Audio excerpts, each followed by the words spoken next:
بچوں، آج ہم یہ سمجھیں گے کہ حق کا راستہ کیا ہے، صحیح راستہ کیا ہے۔ دنیا میں بہت سی قومیں رہتی ہیں، سرکار دو عالم صلی اللہ علیہ وسلم کا راستہ ہی حق کا راستہ ہے۔ اس سے پہلے جتنی بھی آسمانی کتابیں آئیں،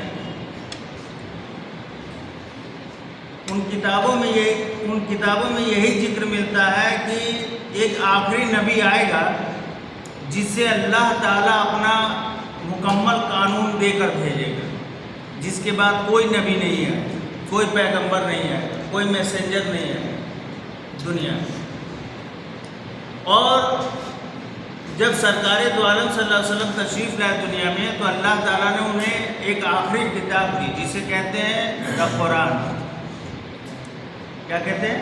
دا قرآن، قرآن شریف۔ اس کتاب کو اللہ نے قیامت تک کے لیے دے دیا اللہ کے نبی پروفٹ محمد صلی اللہ علیہ وسلم،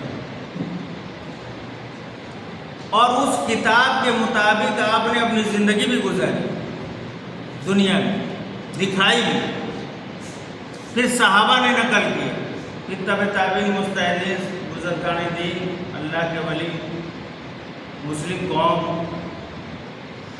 اس کو اپناتے گئے۔ اور تم کو میں بتا دوں کہ یہ حق کا راستہ قیامت تک رہے گا، کبھی ختم نہیں ہوگا۔ جہاں اچھائی ہوتی ہے وہیں برائی ہوتی ہے، جہاں اچھائی ہوتی ہے وہیں برائی ہوتی ہے۔ تو یہ آپ یہ سمجھ لیں کہ ہر جگہ اچھا ہی اچھا ہوگا ہمیشہ، تو ایسا پاسبل نہیں ہے۔ اگر ہمیشہ اچھا ہی ہوگا تو پھر برے کی ضرورت ہے، اور ہمیشہ برائی ہوگا تو پھر اچھے کی ضرورت ہے۔ آج جمعہ کا دن ہے، تو میں نے سوچا کہ چلو بچوں سے پوچھتے ہیں کہ ایمان کسے کہتے ہیں، ایمان ہے کیا؟ ایمان میرے بچوں کہتے ہیں پروفٹ محمد صلی اللہ علیہ وسلم کو اپنی جان سے بڑھ کر، اپنے ماں باپ سے بڑھ کر، اپنی مال سے بڑھ کر، اپنی دولت سے بڑھ کر، اپنی اولاد سے بڑھ کر، دنیا میں ہر شے سے بڑھ کر محبت کرنا، اس کو ایمان کہتے ہیں۔ اب یہ تم کہو گے کہ اس کی دلیل کیا ہے؟ اس کی دلیل بخاری شریف میں موجود ہے،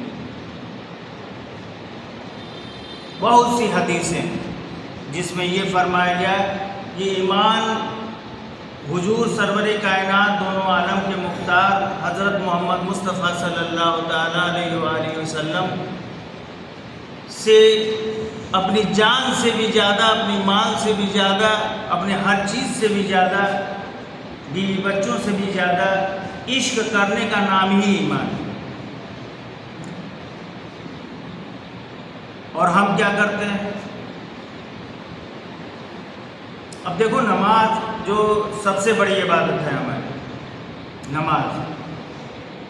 نماز کو بھی اللہ تعالیٰ نے تبھی قبول فرمایا جب تم اس نماز میں پروفٹ محمد صلی اللہ علیہ وسلم پر درود و سلام بھیج لو۔ اتنی محبت کرتا ہے اللہ، اپنے محبوب سے اتنی محبت کرتا ہے کہ اپنی عبادت میں بھی اپنے محبوب کو شامل کیا۔ اب سوچ لو، تو کہا کہ نماز پڑھ لیا، بیٹھ جاؤ، اب تحیات پڑھو، اور اس کے بعد درود و سلام پڑھو میرے محبوب پر بھی اور ان کے باپ پر بھی، ابراہیم پر۔